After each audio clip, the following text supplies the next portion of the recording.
Hi, everyone. Happy Tuesday. Well, guys, I'm so excited to have my guest on today. Now, I know a lot of you gave me heat yesterday for having on Hunter Avalo. You're like, Carlin, why are you having this grifter on? But I always feel very strongly that we need to be having conversations with people from different sides of the spectrum, as long as they're civil and, we can keep it that way. And I'm so excited to have Nico on because Nico is someone I actually met at the Better Discourse conference back in like September in Favorite Milwaukee. conference thus far that I've been to. Well, and I got to tell you, Nico, so I didn't know that much about you before. We were on a panel together about racial equality, and I was looking at the panel before I met you, and I thought, oh great, they're gonna have me, the pasty white girl who just left the left, on this panel with the progressive black guy. Like, what They could tried to set us possibly up. go They tried to wrong? set us up, Carly. They were like, so what do you think about reparations? Huh? Yeah, exactly.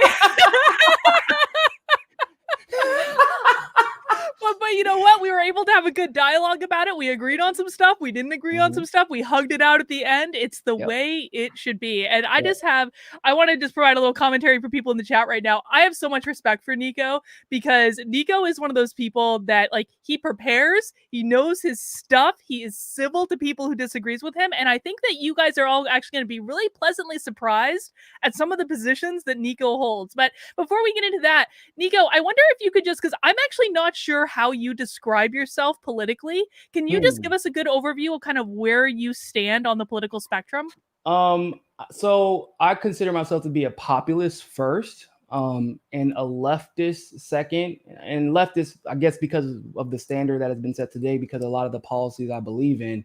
But most of the policies that I support are just reminiscent of like the same policies that the Rainbow Coalition that Fred Hampton supported. A lot of people don't know Fred Hampton. The reason that he was murdered by the government, and like he was murdered by the government, and it was a very public spectacle made about it, was because he had linked up with the Young Patriots, who were like over the top white supremacy group. But they, Vietnam War was going on. They were very anti-government, and so were the Black Panthers. Fred Hampton got them to link up on the issues that they did agree on. Eventually, so the Young Patriots started supporting the Black Power Fist, and then Fred Hampton, the Black Panthers, began to accept the rebel flag as just that, a figure of rebellion, because they understand like how oppression works, and everybody kind of has to have their symbols, right? But the Young Patriots ended up getting rid of the rebel flag.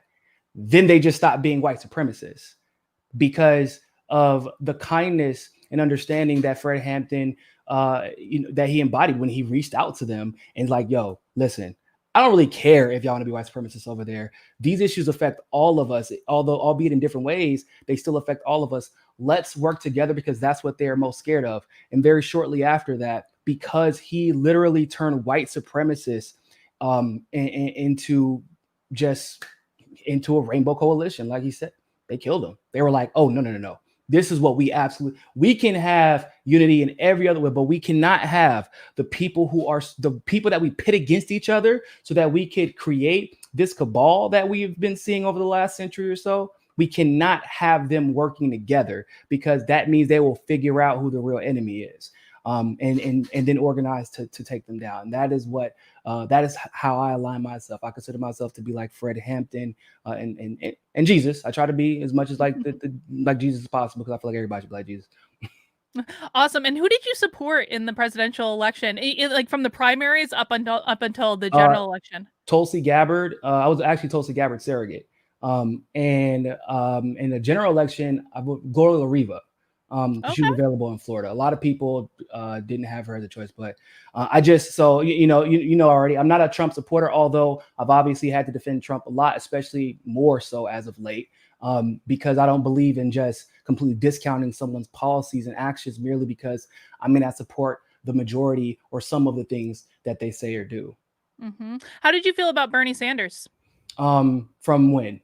Well, that's a good question.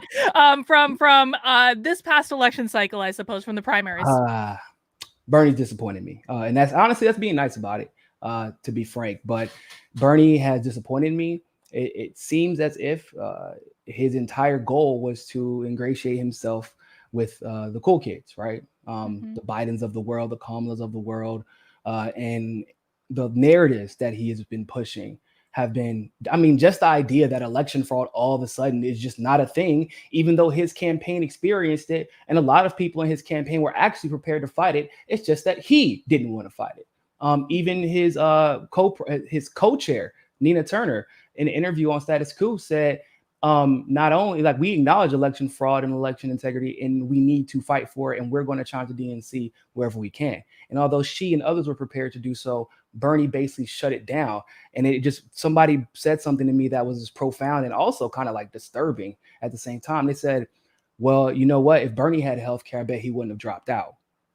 And for me, I was like, shit. That it changed the way I saw him completely, because like you and I both know it's true. Conservative, liberal, leftist, progressive, whatever. We know it is true. And that is like, if Bernie didn't have that comfort, and like, let's be honest, it's not just Bernie, it's everybody. It's all these politicians. If they didn't have that comfort, would they give up so easily? And would they be as calm as they are? Like, we have a reason to be upset and up in arms. But once again, that being up in arms, we should be directing that at the government. We need to be directing it in the right direction. So, I mean, I liked Tulsi in the primaries for sure. I mean, she was one of my favorite ones because I got to see all of them in New Hampshire. What attracted you to Tulsi? Man, okay, so in 2016, I actually started the largest Bernie Sanders organization in the country while I was at the University of North Carolina at Chapel Hill. Yeah. We had over 300 or so active members and like 400 or 500 registered members. And so long story short, I ended up becoming the acting state director of North Carolina because my college organization ended up we were so, I guess, organized that we began running the entire state on behalf of the campaign. And we were at the center, so it was really convenient. And so I ended up becoming a director for North Carolina. And so they ended up hiring a director because, like, you know, I was a damn college student and I did have to do stuff, had homework and shit. But this person ended up being corrupt. She was clearly in Hillary's camp. Like on her Facebook, it was clear she was in Hillary's camp. Caught them trying to rig it. You know, to keep a long story short, caught them firsthand, verifiably on the phone via text message trying to rig it.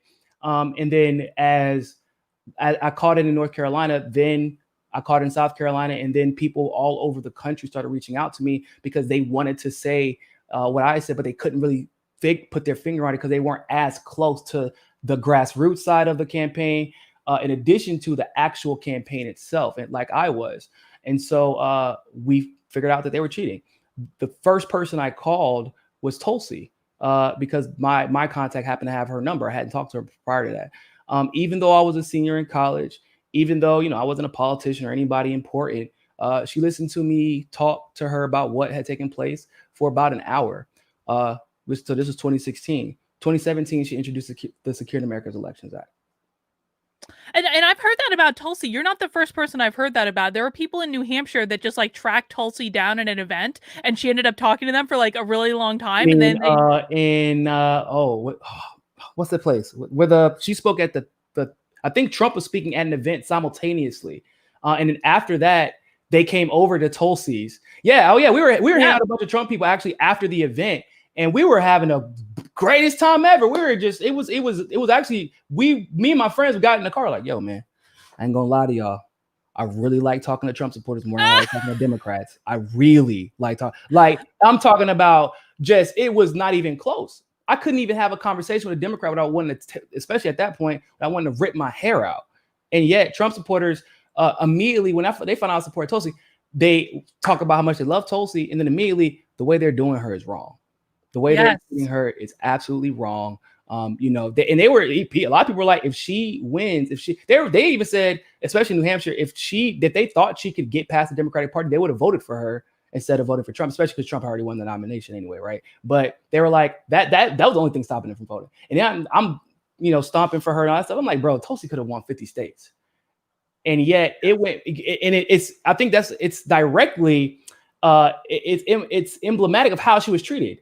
Because of how powerful her brand and her message was, that is exactly how the establishment treated her, as far as being a threat, right? Mm-hmm. And when you have that type of outreach, like You're unstoppable, and they know that. And Trump, to be frank, like he had no problem going after every other Democrat. It's pretty easy to do it. Let's be honest. Right. Never said a negative. Not only did he not say a negative word about Tulsi, he defended her, even though Tulsi had come out and criticized him pretty harshly on multiple occasions. So like that's the kind of fear, but also the kind of support Tulsi inspired.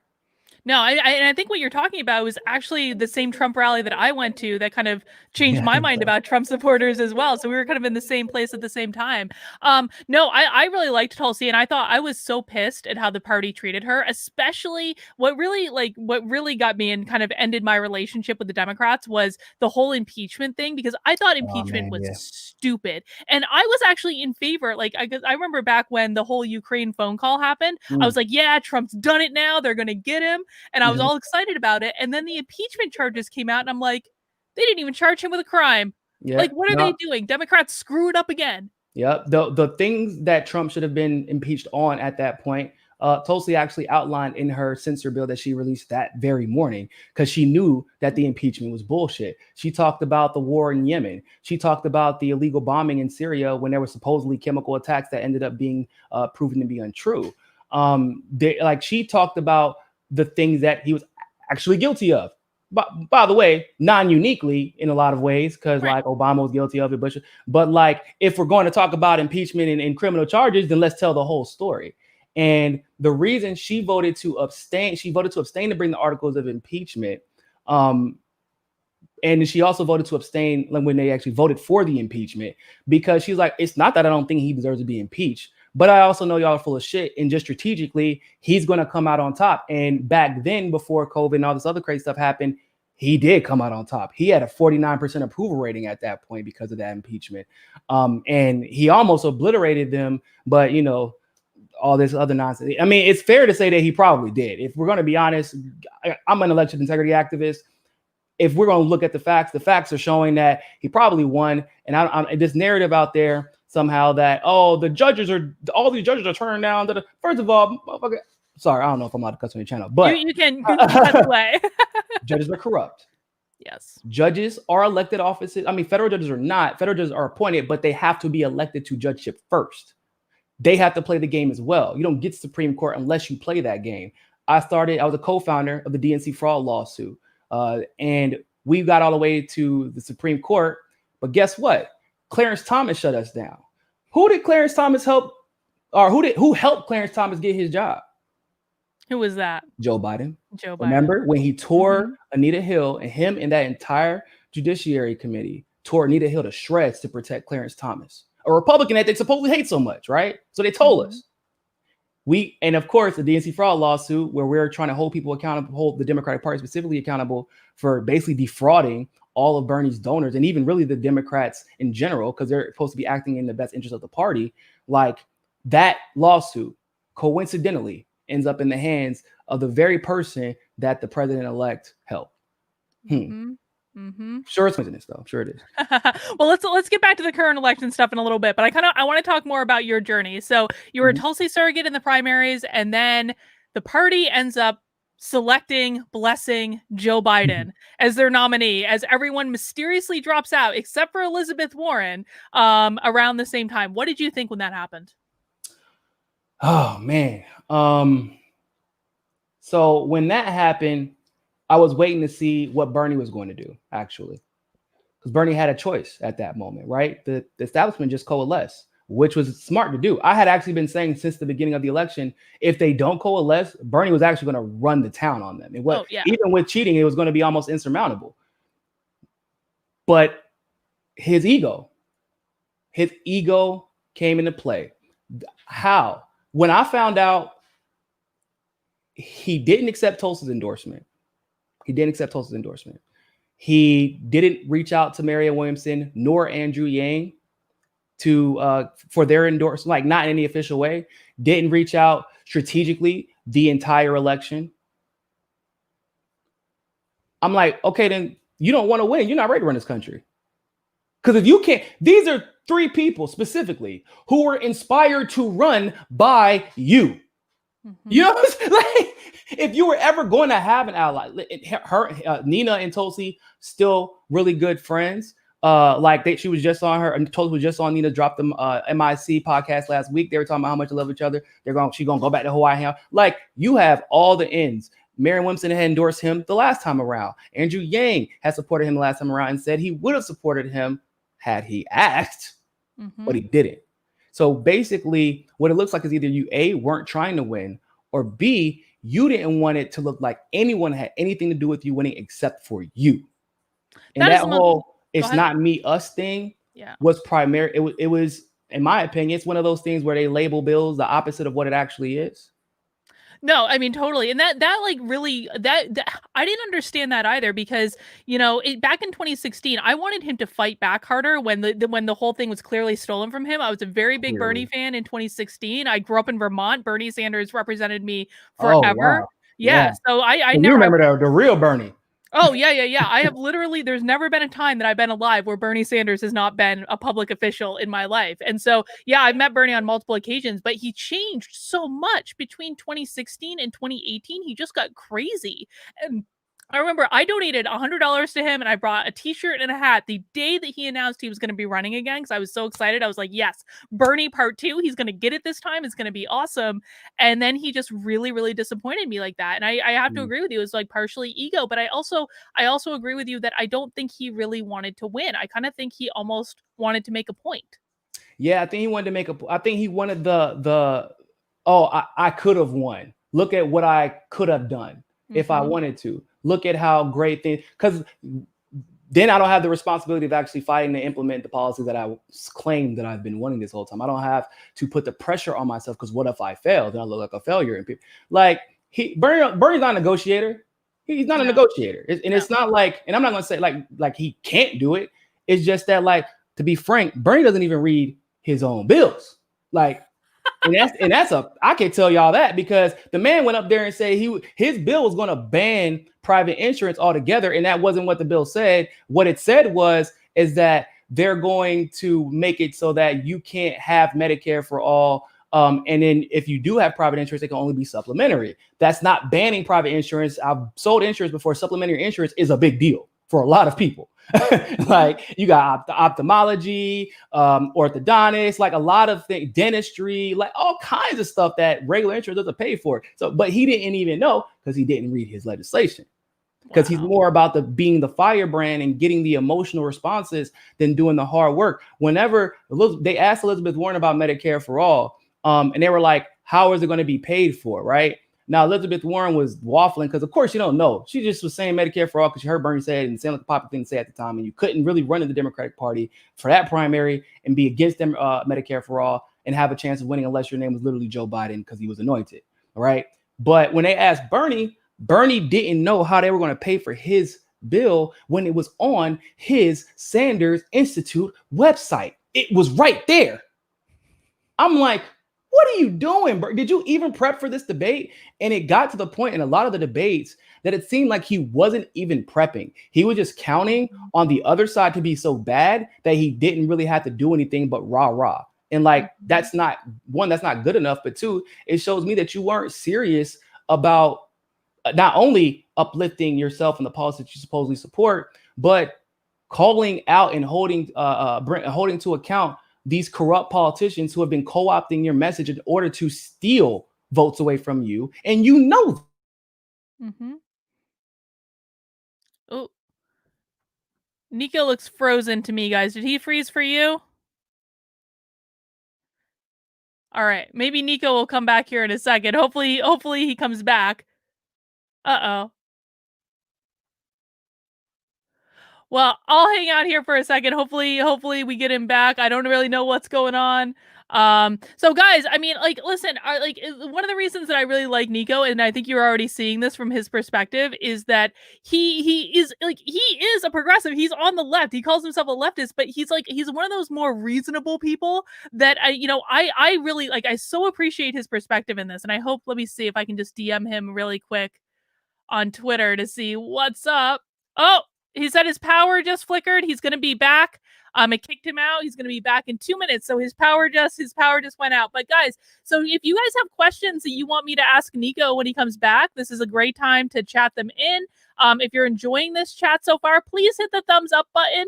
like I like I really hope you guys enjoy him as much as I do. I also know since we have a couple minutes here as he's logging back in, I did link to Nico's links in the description below. So he has a couple of YouTube channels. He's on Twitter. You can go check him out. I think he's an eminently reasonable person. If everyone on the left was like him, I think we would be in a lot better position right now. Okay, Kyle, I've got your super chat. We'll ask him as soon as he comes back in.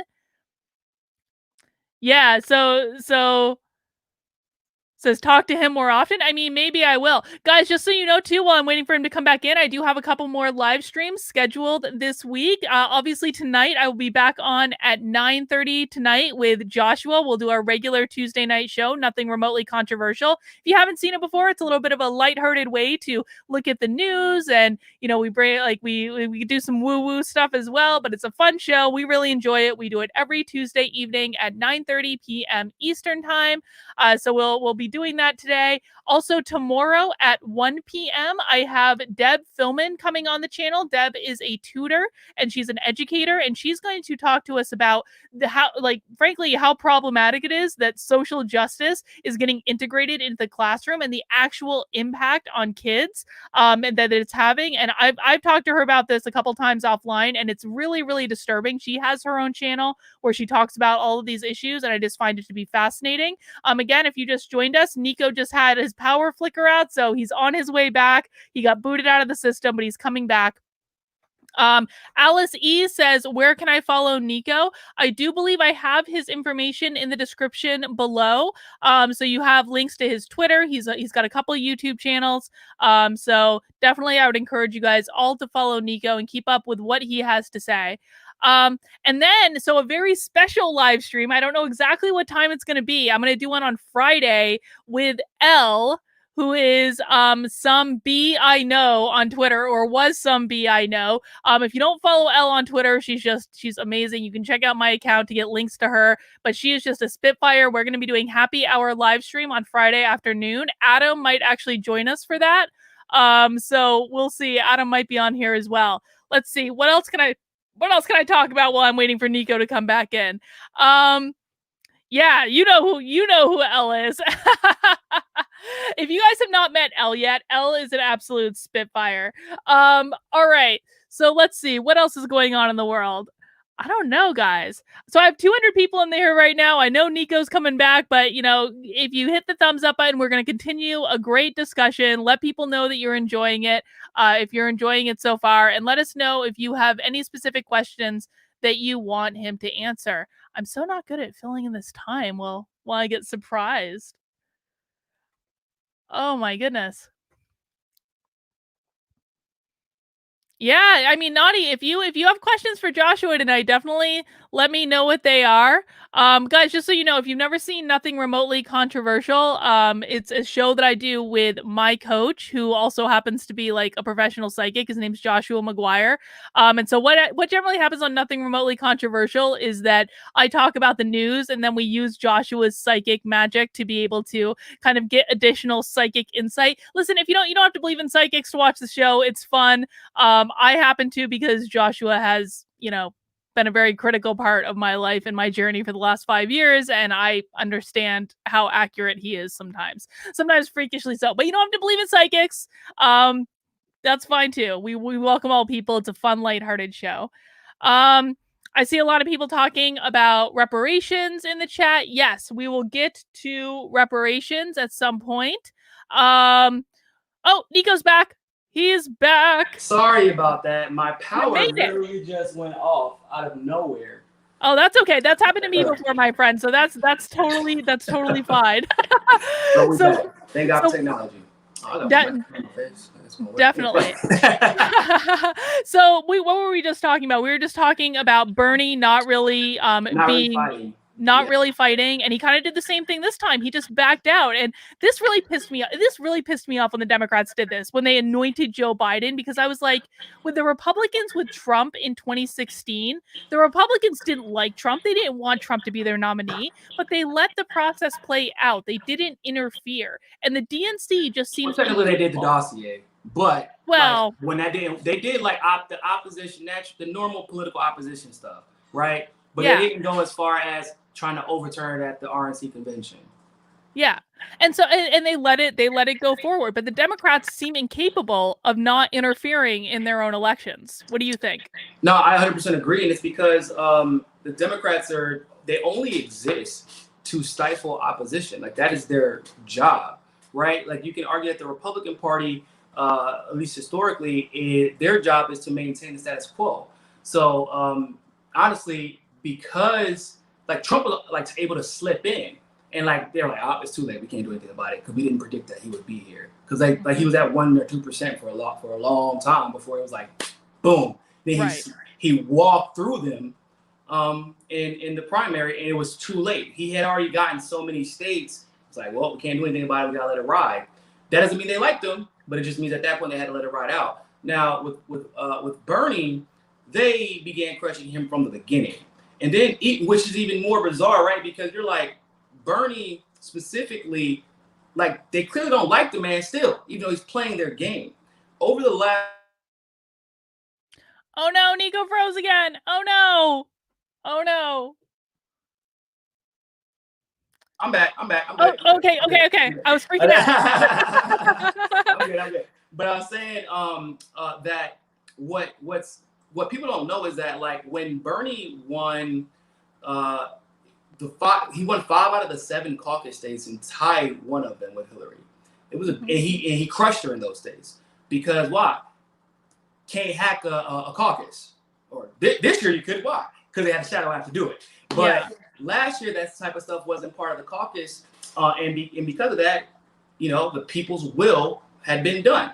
They made sure to put, except for New Hampshire and Iowa for legal reasons, they made sure to put voting machines now and change the law so that those states are no longer caucus states. Every single one in the primary season. So all the states that Bernie had won, they flipped to machines. The states where before Hillary was like, oh yeah, she's clearly going to win it. It became, oh yeah, clearly Bernie's going to win it.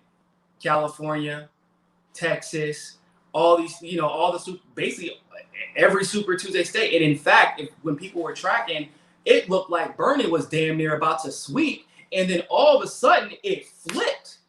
Lines out the door. No one can audit. The exit polling discrepancy it was like the worst in the world for a Western country for any election. Like you never see this type of exit polling discrepancy in the Republican primary or any other primary, but yet we're supposed to ignore it when it happens in the Democratic Party, and it's merely conspiracy theory. But then, of course, what happens? Fast forward. Now it's because they were USPS. Trump is trying to rig it. Then what happens? They get the result they want, but they're talking about election rigging into the thing. Yeah, exactly. It's like this is all of a sudden the most perfect election in the history of elections when there were months and months and months and months and months of how there's going to be fraud committed in this election from the media. It's like, you can't change your tune like this, dude. Exactly. It's like, which one is it? And then even for when Bernie talked about it, like the USPS and Trump and the Republicans are attempting to rig the outcome, and I'm like, oh, this motherfucker got some audacity. Like, because for me, like, I had my life threatened over the DNC fraud lawsuit. So did my colleagues, Jared and Elizabeth Lee Beck. You know, I went homeless to pursue that because it was the right thing to do. I moved. I gave up. I was supposed to go to law school. Didn't go to law school. Instead, decided to, like, if I don't fight, then who the hell's gonna fight? You know what I'm saying? Like, how many times has a person said, "Well, I could do this, but I would rather go for security. I would rather take care of myself." Or like eventually someone has to make a stand. And I had made that choice with no audience. He had every advantage, and to be frank, not a lot of time ahead of him, right? So like, what do you have to lose? Right. Your family and future journey have everything to gain by you just fighting, bro. Just fighting. There's nothing unpopular about that. The only people who would hate you, the Democratic Party. If you would have fought, you would have flipped Trump voters, but you didn't. And that's why we saw Trump break the record for an incumbent with the popular vote.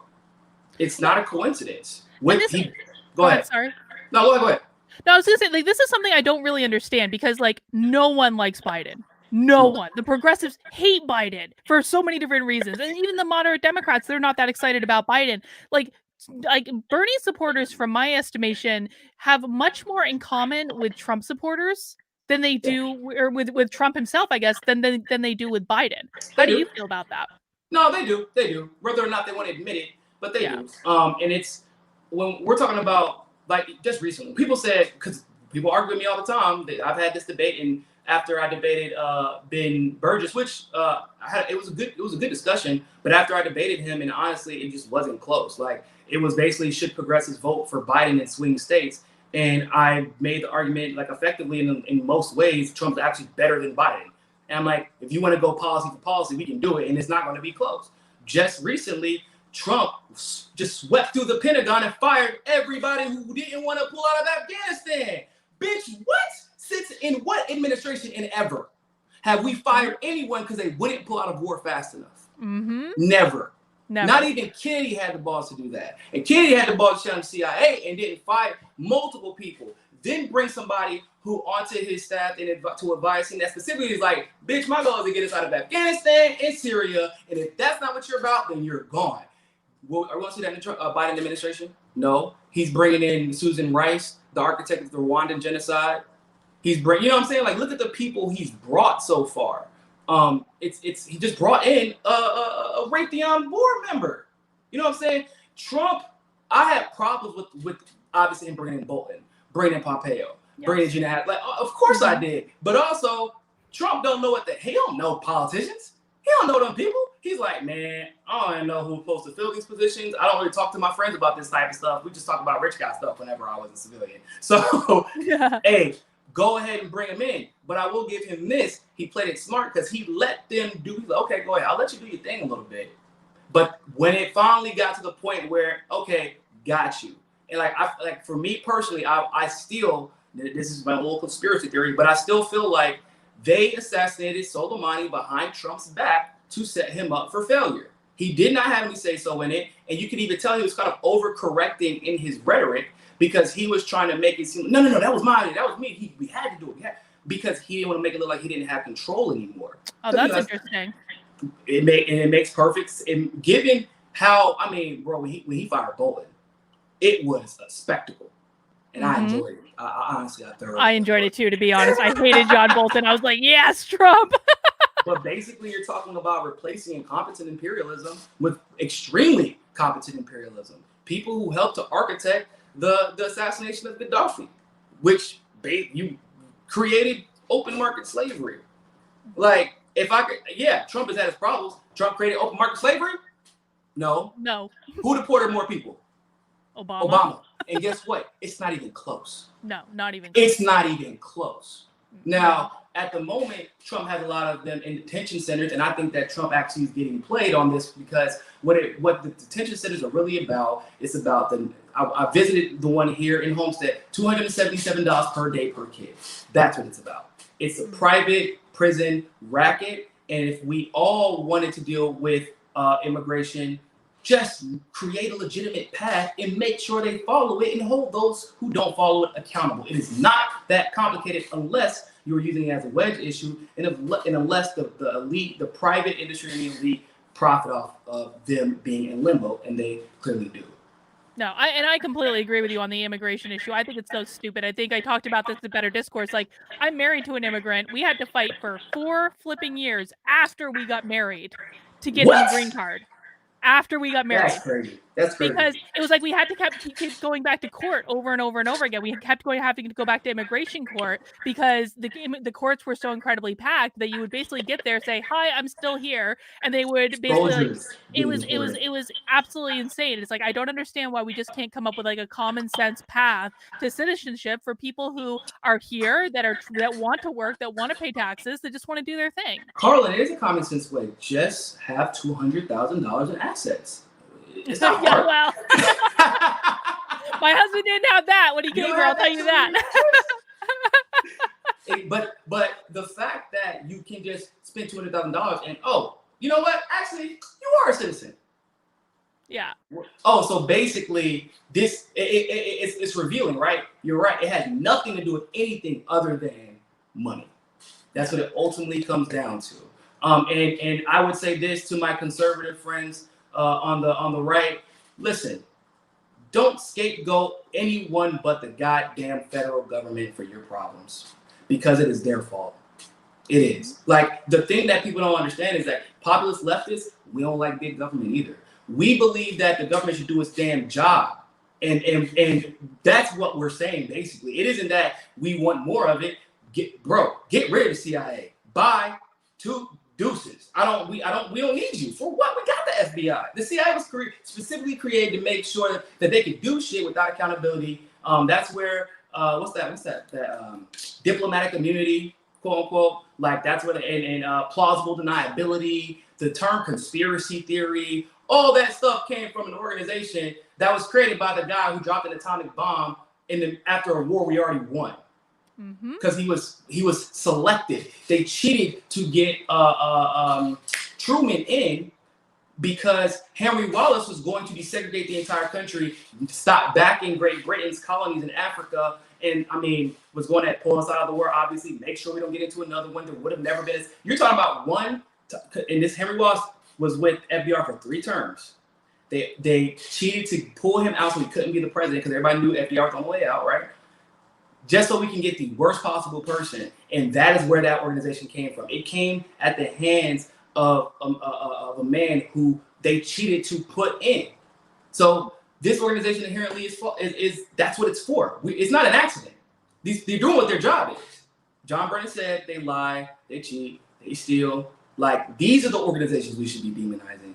These are the ones we should be working against. Like, we want to argue, fine, we'll argue after, this existential crisis ends. But right now, if we don't get our shit together, we're done. We're not going to make it much longer. Right. All right. Let's go back to the elections. I want to make sure I just cover all these time periods with you. So the party selects Biden. How are you feeling about the Democrats at that point? Fuck them. Yeah. Like, that was it. Like, that was your last. Because just logically speaking, right? So with Bernie the first time, okay, you know what? They thought they could get away with it.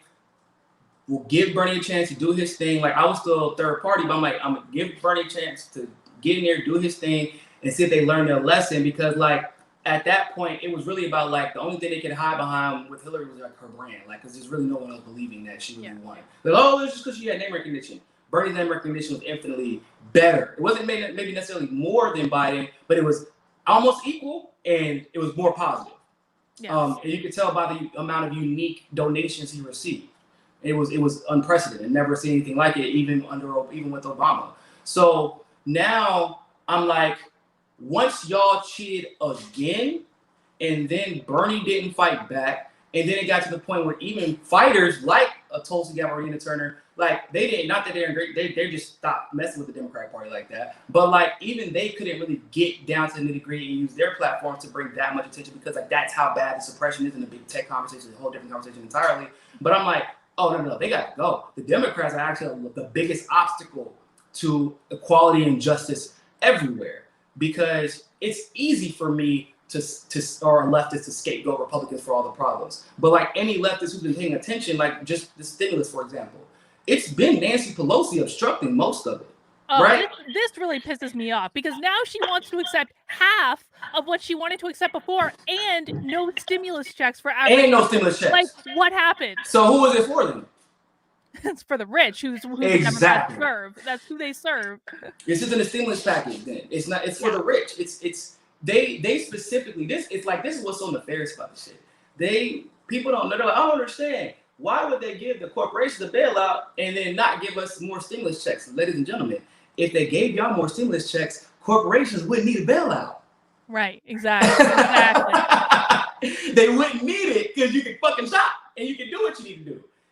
They never wanted you to have money. They wanted you to be poor. They need you to be homeless. These banks need you to be homeless. They need you defaulting on your loans. They need to take your houses and sell them back to these elites for cheaper and near land. And they need all of this because it is another major crash grab. We never recovered from 2008, y'all. People don't know that. We've never recovered from 2008. The same people who went bankrupt. Why do you think that? Wait, but I thought Obama led the recovery from 2008. Well, shit, let Joe Biden tell it. He led the recovery from 2008. That was me.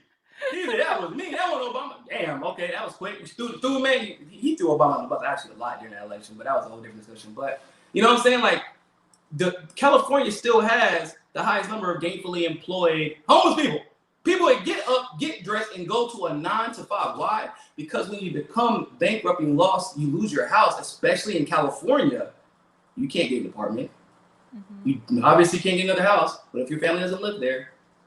Like, what if unfortunately your family may be passed away? Like, maybe they're just not around. You're done. You are literally living in a tent, making $60,000 a year because of what the federal government did to you. And then they turned around and bailed out the banks that fucked you. So what did you think about the campaign that Biden ran? It was a campaign? Well, that's funny because he didn't have any offices in California and still managed to get second place. Wow, that's really weird. He had no campaign office in California. I've never even saw a sign. And I went out there. I'll tell you what, he was in New Hampshire campaigning, but I remember going to like these big events with all of the candidates. He always had the smallest contingent of supporters of every other candidate, to include Tulsi. Yeah. Oh man. Actually, what was crazy about New Hampshire is I feel like Tulsi got cheated, which is because the three largest. So people don't know, like in New Hampshire during the primaries, every state or every county and precinct uses paper ballots, except for the three largest counties. They actually use the most vulnerable voting machines you could possibly use. Oh, I didn't even know that. Yeah, like the most vulnerable, the worst ones. Like to the point where this entire blog's written like, why the hell are we still doing this? No one else uses these. I mean, New Hampshire's an important state, right? And that you don't want somebody catching fire at the wrong time, do you? And in the areas where, because you can also send campaign observers, right, from your campaign to observe the hand counts. And in the areas where Tulsi or Bernie could get someone to watch the count, they both did very well. In the areas where they either couldn't afford to get somebody or too far out, or the big areas where they just probably weren't allowing it because they were voting machines, all of a sudden, like Kamala would beat Tulsi. Or like, Cory Booker or Deval Patrick. You're like, what the fuck? Deval Patrick didn't even campaign. No, he didn't. He didn't win an event. That's it. And remember the polling for Tulsi, the polling was actually pretty accurate for the most part. Bernie did well as expected. Amy Klobuchar did very well especially if you were there, bro. I thought, shit, bro, Amy Klobuchar might win this. It was right after the debate where she did really, really good. And like, I hate Amy Klobuchar because I'm like, workplace bullying is one of my big things. Like, and she's a big, big bully. So I was never going to vote for her. But like, when I saw her debate performance before the primary, I was like, shit. The debate where they specifically kept out Tulsi because they didn't want her to get the spark that Amy Klobuchar got right before the quote unquote first primary of the nation. But the Biden campaign wasn't a campaign. They knew from the beginning, it was a DNC fundraiser, to be frank, and they knew they were going to be coordinated. Biden would not have jumped into the race if he didn't know he was going to be coordinated, because he had been saying for years, I'm not running again. And he knew it's a different world, and I'm gonna have all my laundry aired out, and he did, but he's like, are y'all gonna protect me? Am I gonna win? And when you start looking at why he was so confident or why the Democratic Party was so confident that they could put a demented, pedophile, sex pest, warmongering, racist bastard after, oh man, Trump's so racist, we hate racist, I'm like, bro, it's a literal segregationist. Well, actually what we meant was fascist. That's the problem. Trump's a fascist and Biden isn't a fascist. That's a lie. Biden's definitely a civility fascist. He's absolutely a fascist. But I digress. The reason that they were so confident is because of what we saw at Dominion voting, right? On the board of Dominion voting, Obama alum, Bill Clinton alum, and then what a surprise, Dominion voting. They had their rollout in Georgia this election, and for the first time in half a century, Georgia goes blue. Oh, what? That's just a weird coincidence. But then on the other side of that fence, the Dominion is the second largest voting system in the country. ES&S is the first. Guess who is one of the top two people in charge at ES&S? The vice chair of the Joe Biden Foundation. So now you have two of the two largest voting machine systems in the world, or in the country, controlling the outcome, and the Democrats control both. Which, by the way, Republicans, you're fucking morons. You're idiots for allowing this to happen. That's y'all. And For y'all, so many reasons, they're idiots. yeah. You know what I'm saying? Like, why the fuck would you allow? Like, how did you let this happen? Like, but let's be real, right? Because like most of the Republicans and most of the Democrats are on the same team. Yeah. Well, and it was really about getting Trump out. Well, and that's what I've been saying for this entire time, and I want to get your thoughts on this idea. So my contention is that Trump effectively created a third party in this country. You've got the traditional Republicans who are the establishment and, you know, corporatists and all that stuff, and you've got the traditional Democrats who are exactly the same thing. The traditional Republicans and traditional Democrats are two sides of the same coin. They are exactly alike.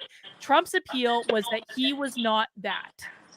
Yeah, it was, and that's and if I wish he would have remembered that while campaigning this time, because there is a good chance that he could have overcome even the cheating because of just be like, you can't lie. Like, the dude is more popular than Reagan. Like, it's people who want to ignore the reality of the Trump effect, the Trump phenomenon. Like, they're not living in reality.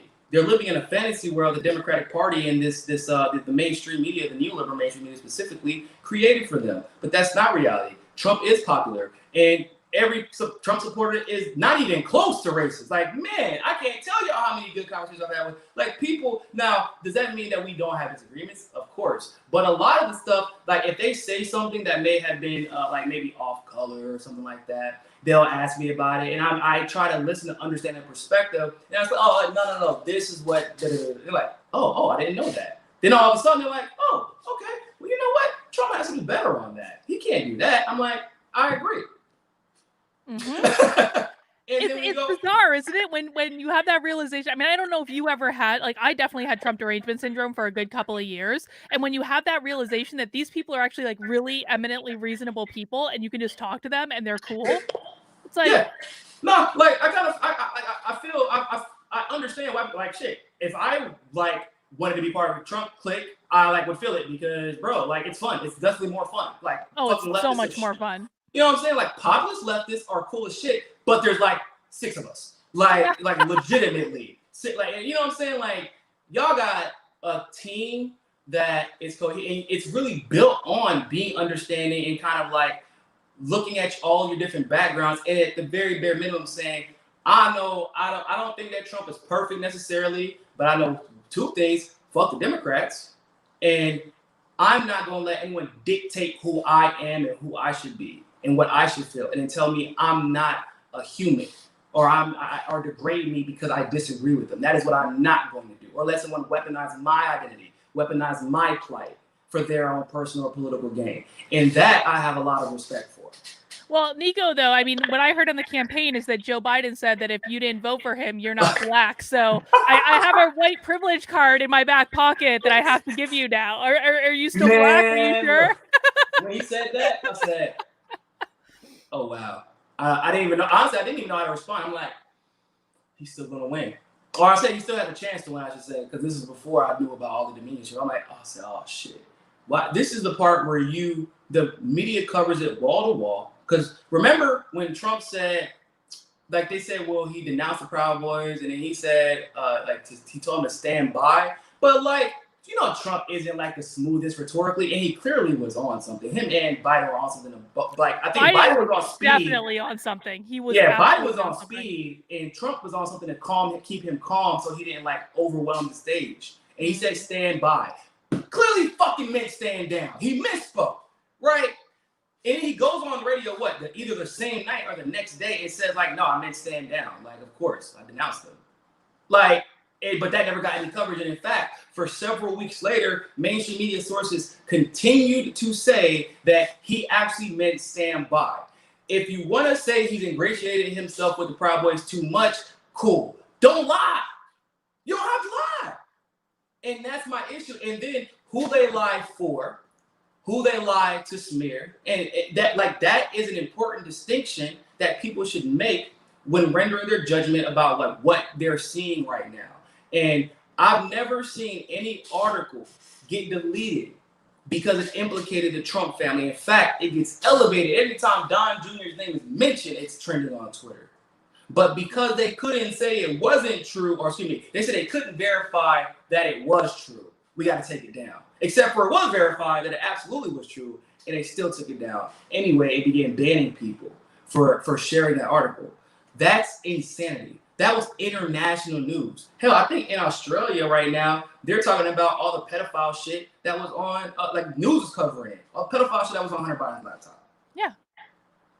Like, because it's international news. Like, bro, we got a dude whose son got thrown out of the Navy for crack, who was also a pedophile, and tried to use his dad to and in the emails, he's talking about, we about to do the same shit to China. Like, they're like, yeah, man, that's not a big deal. Have you been tracking what has been going on with Project Veritas releasing these CNN tapes? I have it on my list tomorrow to listen to all of them. There's a lot. What was on there? It's just like everything. Every conversation where they've said specifically, we're not going to cover this Hunter Biden stuff. I don't even know why we would cover it. Like, because it was like their morning news meetings with the president of CNN saying, no, absolutely, we're not going to cover this. Wow. I mean, I'm not surprised, but no. At that point, like, that situation actually almost led me to vote for Trump. I was in Florida, I knew he didn't need my vote, so I was like, whatever. But like, I like lived in Little Havana, where they were saying, I don't know, it was this weird thing, like, oh man, like they were kind of surprised that Little Havana in this area went to Trump. I'm like, I was saying the whole. Yeah, no. Like, I was saying the whole year, I'm like, bro, especially because like Little Havana itself is already Republican, right? But like, this ain't the normal Trump supporters, people. These motherfuckers was holding 2-3 hour like caravans driving through Calle Ocho, 2-3 hours, having boat parties up in Fort Lauderdale every weekend. And as a grassroots activist, I must admit, I respect it. I was like, man, see, this is how you win elections. This is how you win elections. I'm like, I don't care what anybody else got to say. I don't see anything like this for Biden. I don't see anything like this for Biden. And especially if he would have won in Florida, I think all hell would have broken loose because nobody in Florida would have bought it. Nobody. Except for maybe Broward County. Like they would have like, but Trump's team, Steve Bannon going to jail fucked up Trump. And I think that they did it on purpose because they knew that he was the strategist that came up with the populist message. And Steve Bannon, even he's like, he said, I have a lot of respect for Bernie. I have a lot of respect for Tulsi. They also have very good strategies and very good messages. And because, game recognizes game. Regardless of what your agenda is, game recognizes you want to win, you need to do what you got to do to win. And they like hit Bannon on that chart. Oh, the wall funding thing. And I'm like, why did he get arrested for dumbasses being dumbasses? First of all, like that's how I feel about that. Like, nah, bro, you don't deserve to get put in jail for dumbasses being dumbasses. You donate to that fund, you're an idiot, and you deserve to lose your money. No, I feel the same way. So we'll talk about you probably eat almond joys if you've donated to that. You probably almond joy eater. I don't know, like had a chance to buy a candy bar and you were like, I'm gonna buy almond joy. Like that's what you did. They deserve what they get, those almond joy people.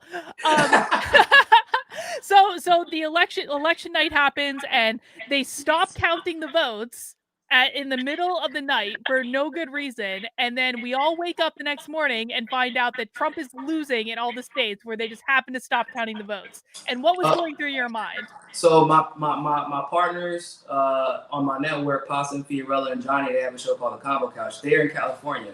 They actually were in Las Vegas, and they stayed up all night watching it. They actually watched them call Wisconsin for Trump. Then 3 minutes later, they changed it. No kidding. I didn't know that. Yes. And they were blowing up my phone like, bro, what the fuck is going on? And I'm like, at this point, like maybe 2 or 3 in the morning. So I'm like sleeping, trying to sleep. Cause I'm like, I know when I go to sleep, I'm gonna wake up and these days are gonna be flipped. I knew it because like even Virginia should have went to Trump. And like, I was watching that map live because I'm like, what the fuck? Why is Virginia going to Trump's? And you're looking at the districts or the precincts that he won and lost before, and he was winning the ones that he lost in Virginia to Hillary Clinton. I'm like, oh really? My God. Yeah. And then at the very, very, very last moment, they were like, oh, just kidding, Biden won. Last moment. Whereas before, they immediately called the state for Virginia because it was clear that Hillary Clinton was going to win. And in Michigan, for example, people, I don't know if people were watching the maps, I was covering it live. Flint went red for the entire night until the very next day. Flint, Michigan. Wayne County was looking red. Like Detroit was looking red. I didn't realize that Flint went blue, and that blows my mind. Because it didn't go. Because it didn't go. Who are the most when we're talking about election integrity? Who are the most disenfranchised people? Poor people of color, specifically poor Black people. That is who is suffering the most in Flint, and of course, that makes them the most vulnerable and the most susceptible. And in fact, you know damn well you got to rig Flint because ain't no fucking way in hell that the party where the president pretended to drink their water, and has told the world that no, this water is safe in order to defend Rick Snyder. There's no way they were going to vote for him, for Biden. So you had to rig that shit. But who has the resources to challenge it and the connection to challenge it in Flint? You know what I'm saying? So like that's that situation. But by the way, that wasn't the only city where you saw something like that happening. Even Atlanta was looking like it was about to go red. I was like, what the fuck is? But it should. And people are like, well, no, it could flip. I'm like, yeah, it could flip. That's all well and good and shit. But like, bro, how did it ever get to this point? Like, Atlanta never starts off red, even if it, you know what I'm saying? Like, it might be blue to blue. But like, for it to start off red for that long, and then that's why all of a sudden they were like, oh, that stop counts. What, did y'all fingers get broke? Did y'all forget how to do math? Like, the calculators, are we in a calculator famine? Like, what's going on? No, we just want to stop counting. We got to make sure we're getting it right. Yeah. Oh no, they had a busted water main in Atlanta, didn't they? That they later found out. What they said? That's what they said, that on election night, and that was why they sent everyone home. And then later it comes out that, oh, there's really no busted water main at all. It was a leaky toilet. Wow. Yeah. Interesting. This whole situation for me is so depressing, to be honest. It's so depressing. It's like they really they stole the election. They really did. And you know, I don't know, like it's looking more and more like they're going to get away with it. What do you think? Yeah, it's looking like it, and it's even scarier to me because Trump has all the resources anyone could possibly have, like in a situation specifically like this. They've managed to convince the world that election fraud is fake after they just spent the last 4 years convincing everyone that Trump worked with Russia to hack the elections. Mm-hmm. And it's like everybody's forgot. And I got to give a huge shout out to Matthew McConaughey for him to call out the Democrats, like for y'all to criticize conservatives for being skeptical of these results is hypocritical. He's absolutely 100% right. And not only hypocritical, it's disgusting. Y'all were without evidence asserting that Trump worked with a foreign government. Like, Putin hacked the election from his iPhone, and then all of a sudden, well, Biden wins. Oh, man, Putin's phone must have died just in time to not hack the elections against Biden, right? All of a sudden, now everybody's confident in the results. There's no one talking about Russia no more. No one's talking, like, all that shit, foreign interference shit, done. This is now the most perfect election in the history of elections. Yep, matter of fact, since we're on that subject, where the Proud Boys at and where's Antifa at? Exactly. They disappeared overnight. This new Antifa that's supposedly anti-fascist, because they're not, by the way, I'm saying they're not really anti-fascist. The real Antifa was actually anti-fascist, and they didn't wear masks, and they were accountable to their movement. The one that started in Italy against Mussolini, and then of course continued and to fight against Hitler. The one that is responsible for the Black Panthers, Black Power Fist, that is where they got that from, was from the Antifa of the 30s and the 40s. That is not what we're seeing today. What we are seeing is the CIA doing what they always do, lazily co-opting something that had already been successful and then using it and weaponizing it against the people. And then you see nonstop coverage of it. On the other side of that fence, Proud Boys comes out of nowhere, right? And a lot of people don't know this. It was not a coincidence that Tario, for some reason, was the main target of all the Proud Boy coverage over the last, 2 or 3 months. They were saying that he, in a lot of articles, were wrongfully stating that he was the founder of Proud Boys. Right, he's not. Which wouldn't have, by their logic, wouldn't have actually made sense because, like, Tario's like a little bit lighter than me. Right, like, exactly. So he's not white. Yeah, he's not really white. Like, even white. By Latino standards, he's still not white. So, but the actual founder of Proud Boys is Gavin McInnes. Mm-hmm. Gavin McInnes is from Canada. Gavin McInnes is the co-founder of Vice. Vice was primarily started based on funding from the Canadian government. Gavin McInnes' father was a defense contractor for the Canadian government. I didn't know that. Okay. Oh, yeah. It's literally every time I have like a suspicion or something like I see, oh wow, Antifa shows up out of nowhere. Like, and the reason I know they showed up out of nowhere because I was at Standing Rock. I remember I was literally at Standing Rock. I remember how there was like 8 to 10 activist leaders in Ferguson that were either kidnapped or confirmed dead. No kidding. They were nowhere to be found. Baltimore, when that whole situation went down, all this happened under the Obama administration. Nothing whatsoever. Now, simultaneously, even during the BLM stuff in Ferguson, Proud Boys weren't there. There's a bunch of stuff going on around the country very similar to what we saw unfold, over the last few months. There was no Proud Boys there. Like, because they were like, I just disagree, but I'm going to disagree from my house. Because why would I go to somebody else and get in their face to disagree with them? Like, it just doesn't make any logical sense. It's because it's manufactured, clearly. Yeah. Antifa, if they believe that Trump is a fascist, but Obama wasn't, that Trump is a fascist, but Biden won't be, then they're not anti-fascists. No. They're just anti-Trump. And that is, in my opinion, the essence of, or the inception of the essence of really everything that we have seen unfold over the last 4 years. It was to make sure that we don't see, once again, what happened between Fred Hampton, the Black Panthers, and then the Young Patriots, which is you take people from competing ideologies and like, hold up, like we may all have our own individual goals and our issues that are important to us specifically, but there are some issues bigger than us and the people we look like and the people we grew up around. And they knew that if they're kind of like teetering right now, right? It's either they take over everything, including the narrative, or they're done because people were beginning to figure it out. And they still are in a lot of ways. But so they had to take extreme measures. I obviously, like, so COVID-19 is real, people, in case you're curious, it is real. Yeah. However, that does not mean go out and take this goddamn vaccine where the chairman was like, I don't know if it can be spread after you get the vaccine. We should look into that. Hold the fuck up. What you mean should look into that? You just sent this shit to the FDA to be approved after months of research. Shouldn't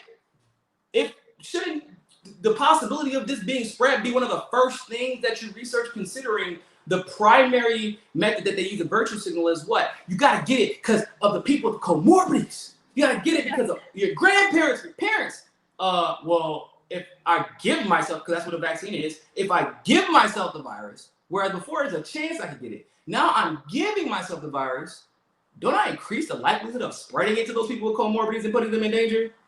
One would think. And it's like I was in the military, and so like we get back, and one of the first things they tell you with most of the vaccines you get is, yo, don't touch nobody, don't go near nobody, keep your ass to yourself. And these aren't like the most viral viruses, like this is most of the deadly ones, but they're not the most viral. But like the flu shot, you touch them on the flu shot, you probably get the flu. Yeah. Like that's just how it works. And this is very similar to that. But like we don't see Obama, Biden, and Bush trying to publicly take the flu shot, which has a higher death rate than COVID does historically. Mm-hmm. CDC says COVID has a 97% survival rate or something for everyone like under 55. Yeah, and then if you get over 55, it's like 96% or something like that. It's like a little bit less. I thought it was everyone under 73 or 74 or something like that. I don't know. I don't know exactly. You might be right. Because I know it used to be 95 or 96 for under 50, but then several months went by and then the CDC numbers updated, but then the CDC stopped talking about the numbers. Yeah, they stopped talking about the percentages, and people got curious, like, why did they stop? Oh, that's why.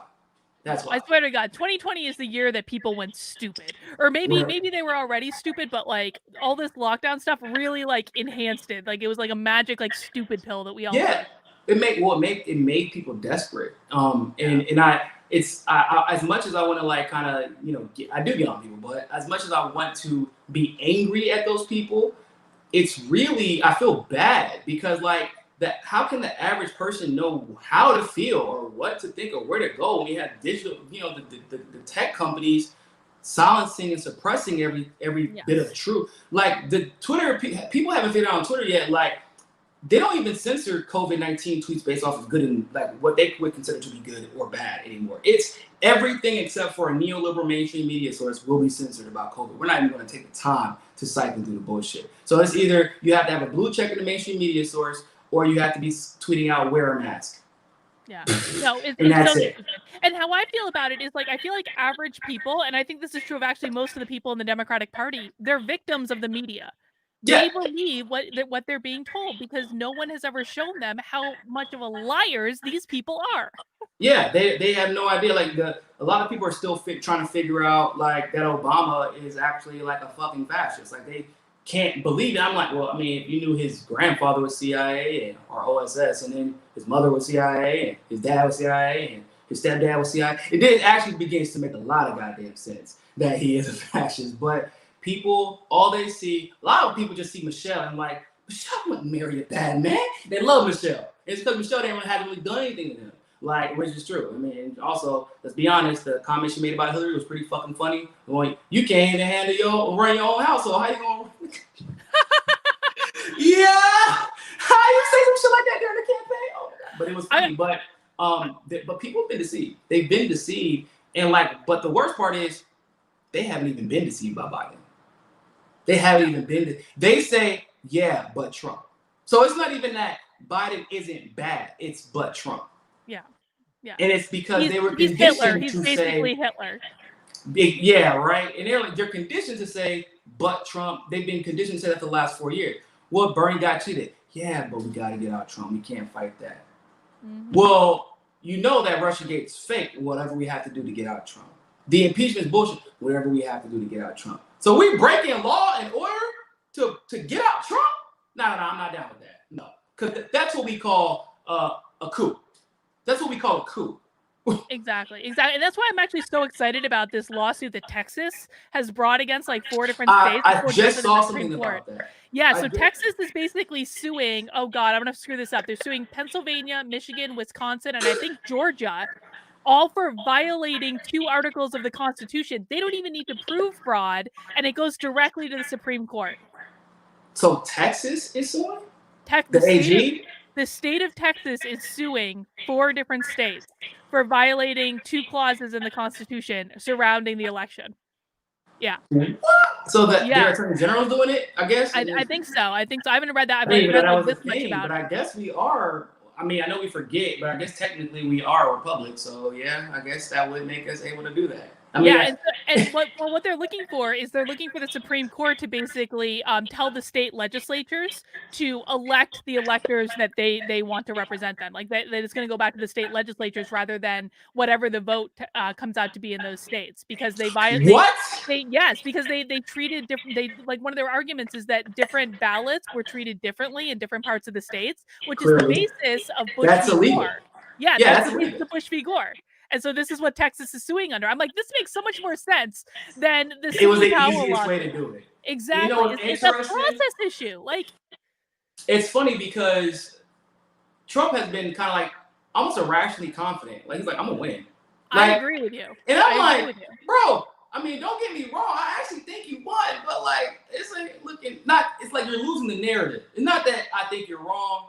I've been covering the Dominion stuff. I've been covering fraud. I've been covering the way he's been lied to and, a lot of ballots being cheated. Like, it's not that I don't believe you. It's just that I don't know how the hell you think I'm going to pull this off. And to be frank, Trump he is an evil genius in a lot of ways. He is an evil genius in a lot of ways. I mean, even this whole, like, pulling everybody out of Afghanistan and, like, basically firing people for not moving fast enough, and he's trying to get people pull the troops out of Syria. He just removed the troops from Somalia. He clearly, he's like the big tech thing, Prop 21. Is that what? No, excuse me, Section 201, not Prop 21. 230. Yeah, Section 230. 230. Yeah, there you go. You got it. So tackling that, and that is a nonpartisan issue. As in Tulsi, shout out to Tulsi for coming out and supporting Trump. in tackling that because big tech is the reason why people are so fucking stupid right now. Good God. It's like they went from, because let's be real, like the openness of big tech, especially Facebook at that time and then subsequently Twitter, the openness and their lack of like, I think they just did not predict the Bernie phenomenon. And not even Bernie, but the people. Mm-hmm. You know what I'm saying? Like, it's the people were like learning about just how fucked the Democratic Party was, not because Bernie was telling them, but because they saw what was happening to Bernie, and they were obviously coming up with their opposition research and how we were used to be allowed to engage on social media, which is you saw everybody's post. Now they put you in an echo chamber and say, go to your side, I'll go to my, you'll go on this side, and no one will ever be able to disagree with each other directly and reasonably. You're only going to see the inflammatory posts that are fucking irrational and ridiculous that of course you disagree with, not the nuanced discussion. Mm-hmm. Now, Nico, I'm getting some questions in the chat that are pretty similar to this one from Michael here. Michael says, there's no way Nico is a lefty. He makes too much sense and is saying what conservatives have been saying for the last 10 months. And that's part of why I wanted to have you on, because you don't speak like a traditional leftist. So what actually makes you a leftist? I'm curious. Well, I support single-payer healthcare, which turns out a lot of conservatives also support single-payer healthcare. Fox News did a study the other day that said like 70% of their viewers supported it. I am very, very anti-policing institutions in their current form. Not anti-police, but like the fact that LAPD, like they make up 50% of LA's budget. You know what I'm saying? Like, the fuck for what? You know, like, and you have to, once again, if we as populists question the motives of our federal government and even our state governments now, who have been ingratiating themselves and kind of like almost folding themselves into the federal government in a lot of ways, then we can't pretend as if those policing institutions don't have similar motives. Like, we just can't do it. Like, it doesn't make any it's not logically cohesive. It is not saying that you hate all cops. It's not even saying that all cops are bad. But what it is saying is that the institutions become so corrupt that maybe those good cops can't even come out and hold the bad cops accountable, because it literally sometimes it can end your life. Like, I agree with that. Yeah. You can get knocked off as a cop for snitching on other cops. That's not a joke, especially in metropolitan areas. It used to be worse in the crack era. Like, they would always tell you, you better take the money. Like, if you see money and you turn it in, you're done. Like, that's how it used to be. And so, like, that is something that a lot of people disagree with me with on the right, disagree with, and they disagree with me initially, but then when I explain to them what I mean, they're like, oh, actually, I agree. Like, I believe that speeding tickets should be abolished. They're inherently unlawful. I would be in favor of that. Yeah, for sure. They're inherently unlawful. There should be, unless you're going to use a speed camera and then set a literal speed limit, and then if like, there is no debate, there is no discussion, there's no subjectivity to it. It's, you wrote a speed limit, the camera got you, it's not flawed, blah, blah, blah. But as it currently stands, these random motherfuckers on the highway are hiding. It's like, okay, so what's the point of this? Is it to prevent, is it for safety, or is it for you to meet a quota? Which we obviously know it's the latter. You're not preventing me from speeding, you are waiting for me to speed and then pulling me over, which, by the way, is more dangerous. Because I'm speeding and you're like weaving through traffic trying to get to me. I'm on the highway trying to get over, doing 75 miles per hour, people right behind me. Like, that's more dangerous. But now you're guilty.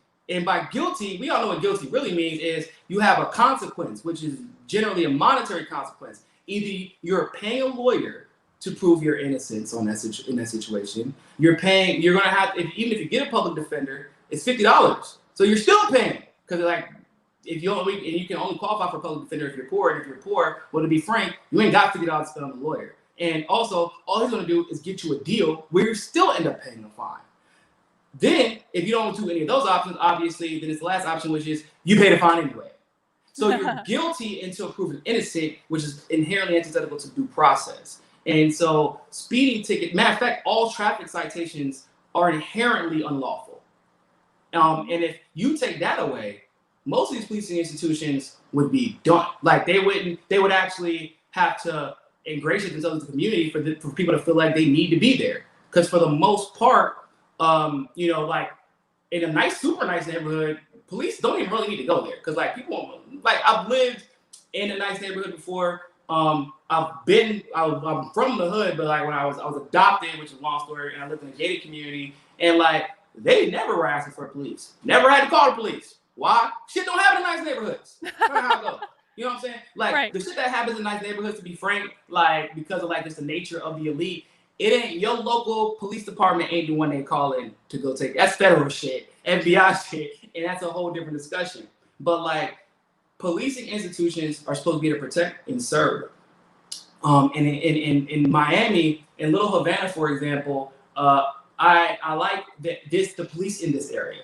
Like individually, separate from the Miami PD, that also put me in the hospital and kidnapped me and erased my records so nobody would ever know I was there. Like every lawyer, every civil rights attorney is terrified to sue Miami PD because of how much power they have. That is unacceptable. But at the same time, here I see police officers go up to homeless people when they're, like, because a lot of the time they have mental health issues, and the police officer goes up to them, and instead of arresting them, what's going on, man? Knows their name by heart. What's going on?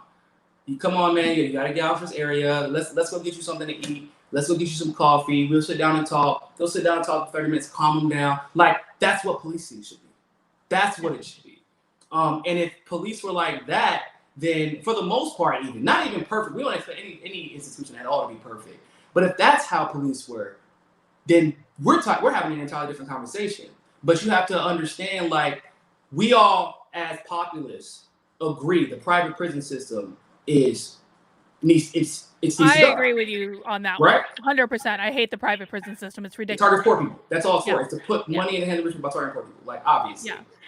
So we have to understand that the policing institution that maybe some of our grandparents even got to enjoy, that is not who we're talking. This is the policing institution of that 94 crime bill from that guy that y'all hate so much. Mm-hmm. So you can't say we support the modern day policing institution when you know that policing institution is a concept of a man that you absolutely and rightfully despise. Mm-hmm, mm-hmm. Well, I've got a couple of questions that have come in from super chats. Do you mind if we take those? Of course, please. All right, let's see. Kyle wants to know. Kyle says, Tulsi wanted to make college free. What would you say to the people that already paid off that already paid for college, 0% interest on federal student loans, maybe? Mm-hmm. So for the people that have already paid off college in the era of the new college loan, like the college debt era, mm-hmm. I would actually probably make an argument that we should start giving them a tax refund every year until I believe in abolishing federal taxes, like federal income tax. But that's obviously kind of far-fetched. But I do believe that every year they should get a tax refund until they recoup their loans.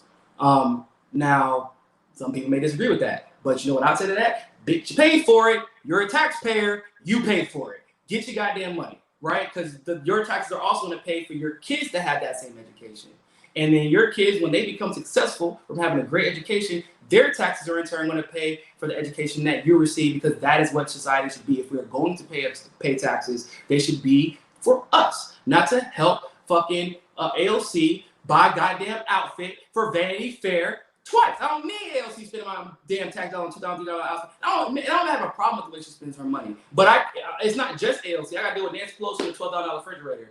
Bernie got 2 or 3 houses and then dropped out after talking about it's not me, it's us. Like you got people in Congress worth over $100 million, and now I gotta beg you for my tax. What the fuck have I been paying taxes for the last 32 since I was 15 years old and working? What have I been paying taxes for if during a pandemic and a lockdown I can't get a stimulus check? What have I been paying taxes for?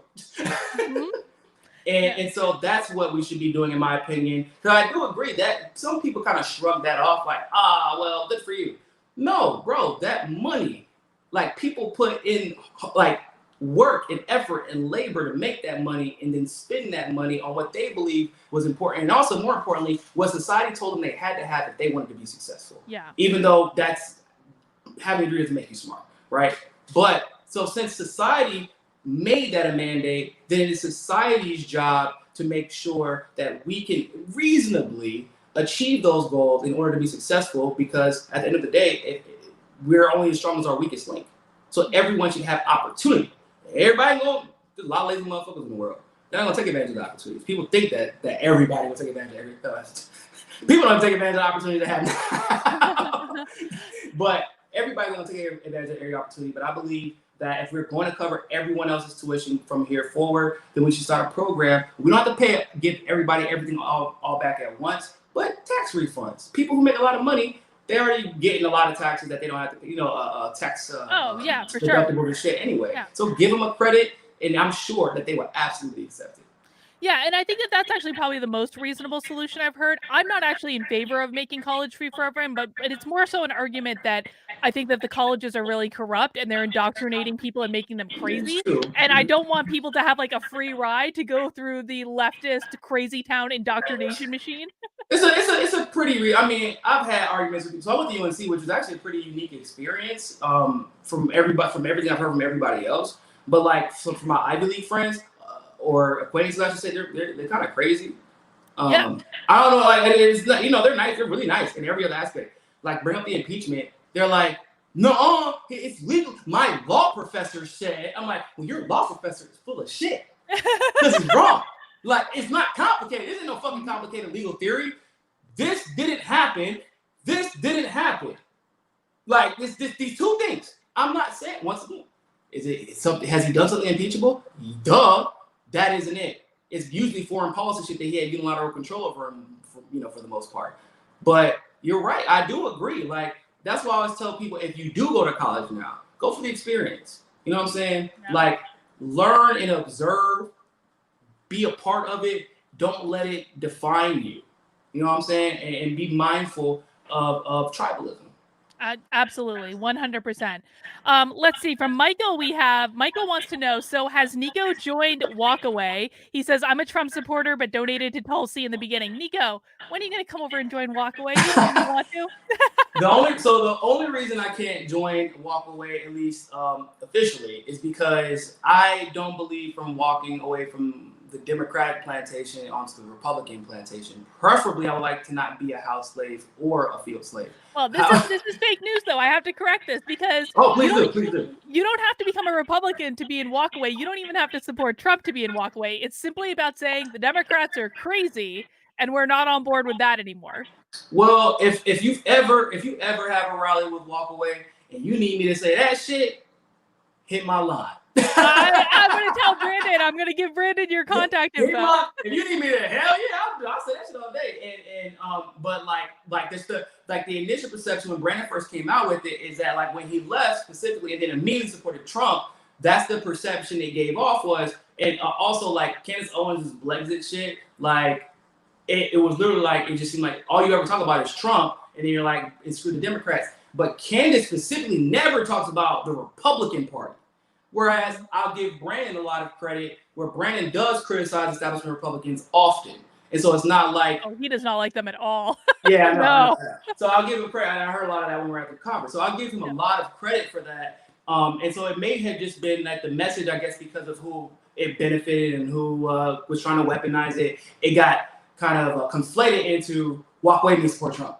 So that's my fault. That I just didn't cipher through the bullshit when it came to that. But like I said, if y'all ever need me to come and say to go to Walkaway and to talk shit about the Democratic Party and the establishment, I never will ever deny an opportunity to engage with the people.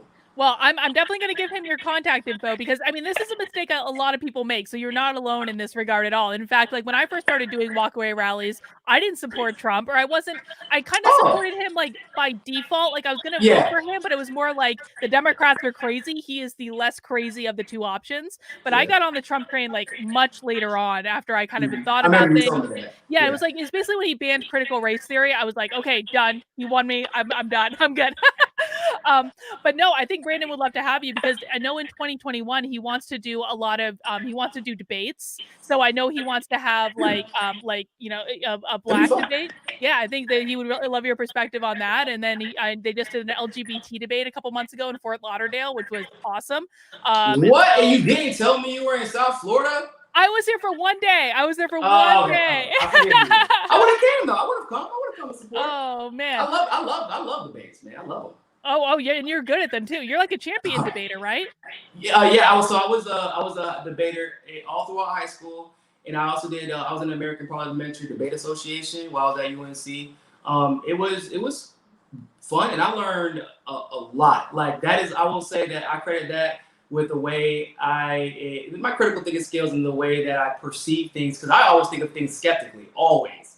Like, and my thing is, if I couldn't win a debate making my argument with one of the best debaters in the world, which I know who they are, like I wouldn't make the argument.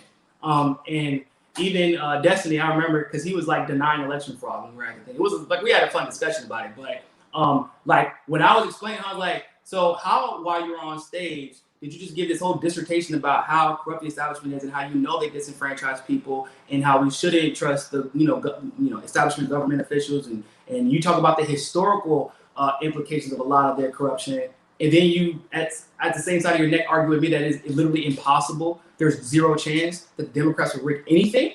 I'm like, please logically explain that to me. How can both of those things exist at the same time? Square that circle. Couldn't do it. He was quiet for 30 seconds, and if you know Destiny, if you know Steven, he ain't never quiet for no damn 30 seconds. Nope. So, but that's my approach. Well, awesome. We have one last super chat. Element Aesthetic says, I don't think people understand how important of a political realignment this could be for America.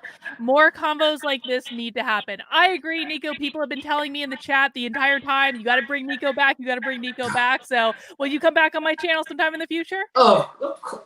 Of course. Absolutely. In fact, I feel like it's long overdue. I meant to, and we actually talked about coming on before. I know. We got sidetracked because the election was it still is crazy. Yeah. But like, I thoroughly enjoyed this conversation. And you know what? I'm friends. I'm good friends with Jack Kozovic now. Like, we briefly talked at the conference, and he actually was like blown away by our panel, and he invited me to be in his documentary. And I saw you in his documentary. I saw it like the other day. I was watching it. I was like, yeah, the bread tube and the Rose Twitter tried to drag me for it, right?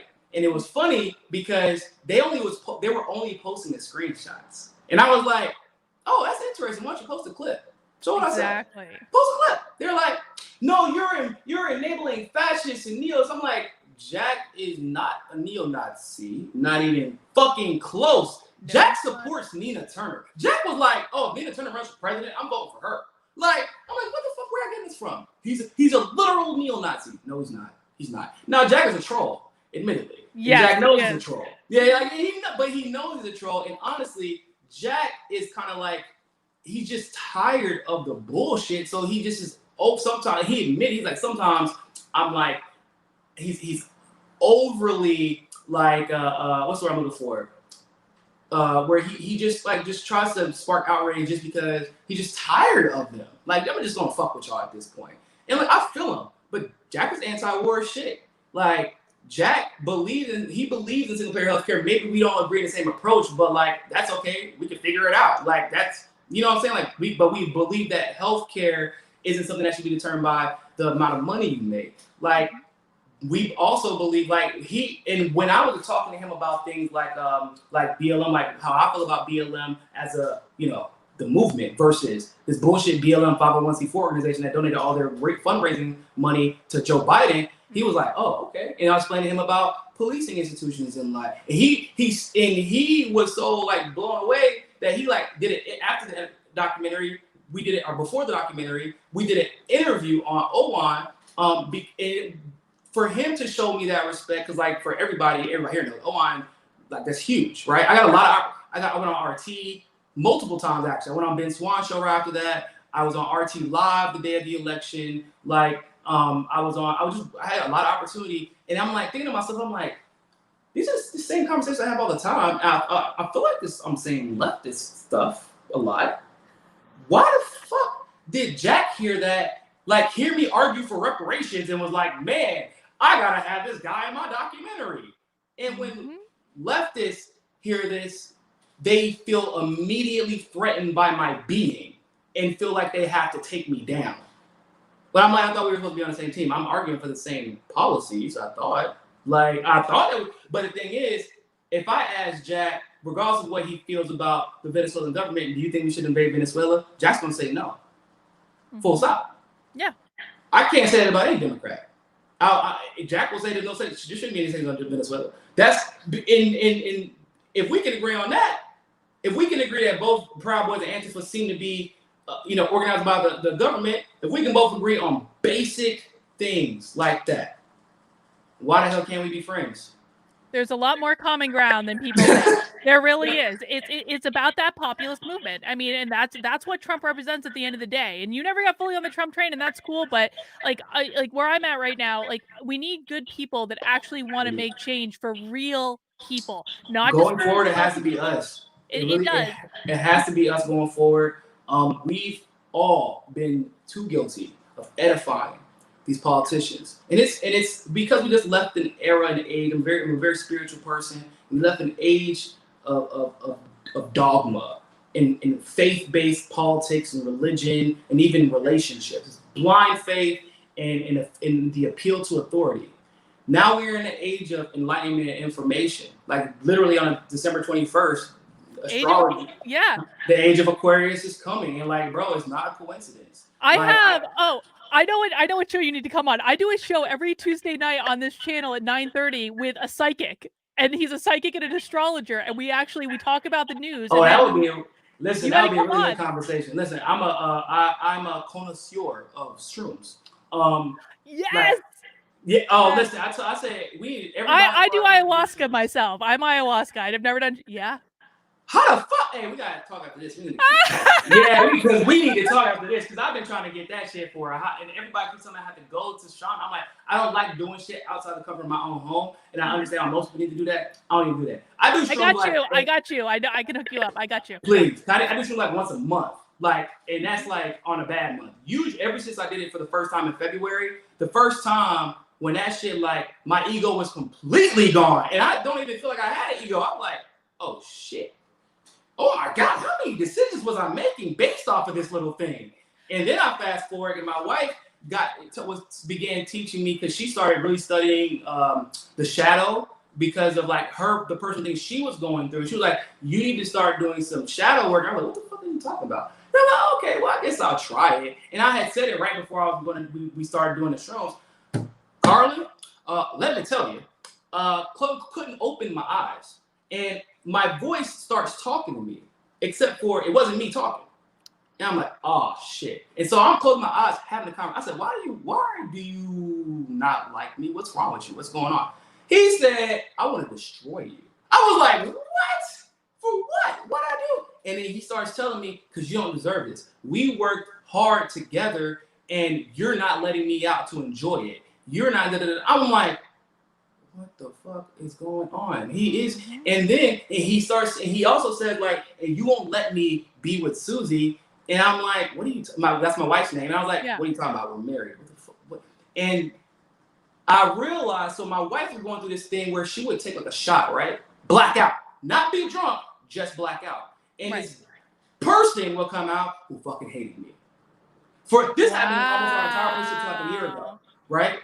So then she started doing her shadow work, and then like she hasn't blacked out again since at all whatsoever. So I'm like, what the fuck is this man talking about? So then I had a goddamn epiphany that literally no one had ever in the history of the study of shadow work. Shadows have relationships with people, with other people's shadows. And you could have, like, so me and you could like each other, but like if your shadow doesn't like me, then you will move in a certain way that is kind of like inexplicable to somebody who would be considered your friend, right? My friend has been going through some hard times, and like he kept, like, recently, because he's been kind of like pretty secure and successful his entire life. He's going through hard times, like a lot of people are, and he thinks he doesn't think that. His shadow, it mostly comes out when he starts drinking. He keeps reminding me, I'm not trying to let you down. You know I'm working hard. I'm like, bro, what are you talking about? Like, it's good. But he kept saying it. And I'm now running through all this in my head while I'm on shrooms. And I'm like, oh my God. And now I'm like, what the fuck? How much of this shit control?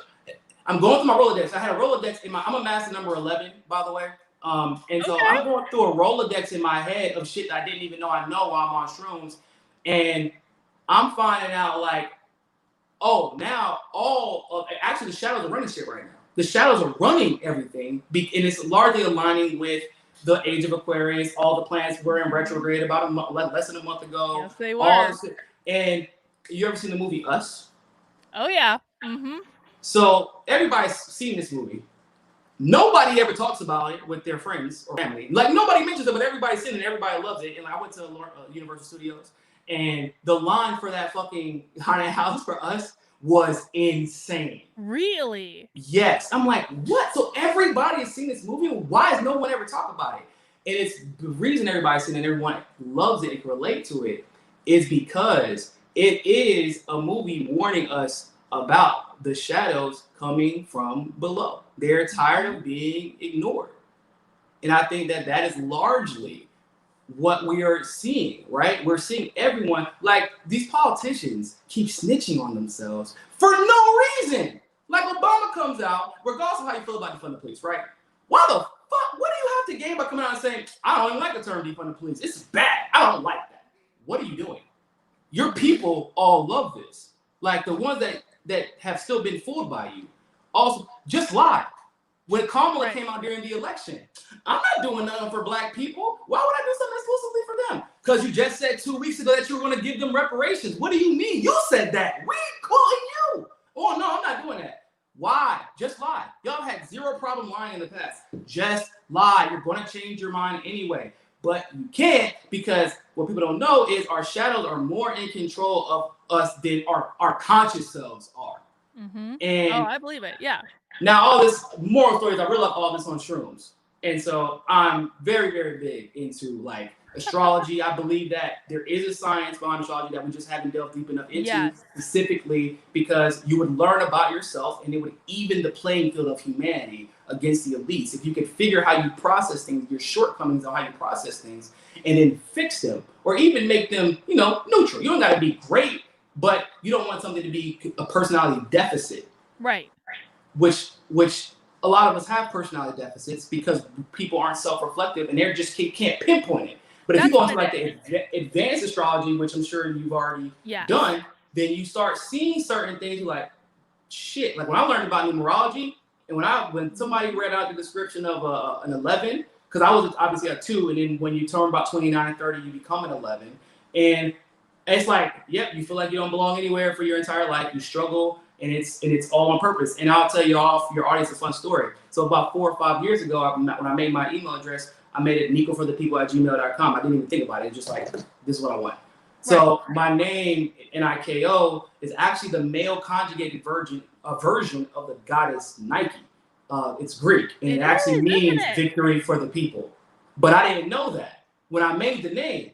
And for master number 11, you tell your mom telepathically what you want your name to be, because you're one of the oldest souls on the planet. You already know what you're here to do. Mm-hmm. Yeah. So I got you, man. Well, I've never done shrooms before, so you'll have to hook me up with that, and I'll hook you up with that. Oh, I got you.